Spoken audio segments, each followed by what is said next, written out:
Sabi niya, ay itigil niyo yung pagbabatikos kay kay Harry Roque. Tigilan niyo yung pagbubulid sa ganyan-ganyan. Ganun din naman ang ginagawa nila 'di ba? Ganun din naman ang ginagawa nila. Nambubulid din naman sila. Pag live ni Maharlika sa YouTube, anong ginagawa nila? 'Di ba nambubulid din sila ng kapwa content creator nila, kapwa vloggers nila? 'Di ba nambubulid din sila? Kaya wag niyong sasabihin, wag mo niyong diktahan yung mga ibang vloggers na itigilan na yung pambubuli kaya itigilan yung ganyan-ganyan. Unang-una,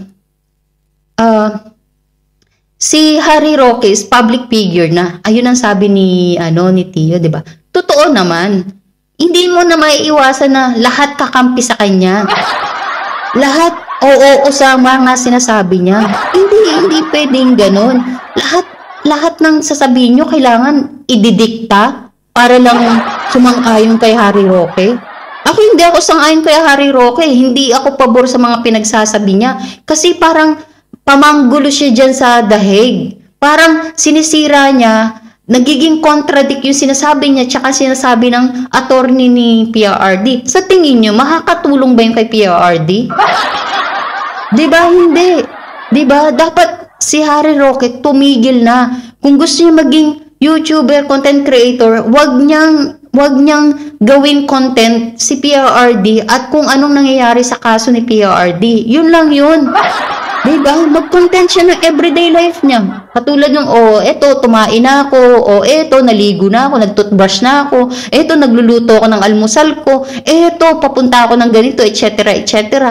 Ganun ang gawin yung content creator. Ito, dadalawin ko si baklang to. Ito, ganyan. Yun ang gawin niya, hindi yung kaso ni PRRD. Kasi may sariling attorney si PRRD na nagiging contradict yung sinasabi ni Attorney Kaufman dahil sa pahayag ni Harry Roque.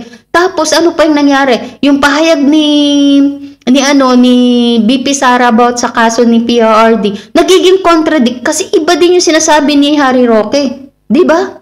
Kaya nadi-divide ang mga DDS kasi nga gawa ng si Attorney Harry Roque ang nadi-divide gawa ng kay Mother Canor, 'di ba? Kay Mother Canor, yung mga ganyan, nadi-divide. Dati wala namang ganyan eh. Diba, pinapanood ko yan dahil before, pinapanood ko yan sila dyan, pinapanood ko, tuwang-tuwa nga ako kasi updated tayo sa nangyayari kay PRD. Ngayon, anong nangyayari? Updated tayo sa mga away-away ng mga buwaka ng inang mga yan.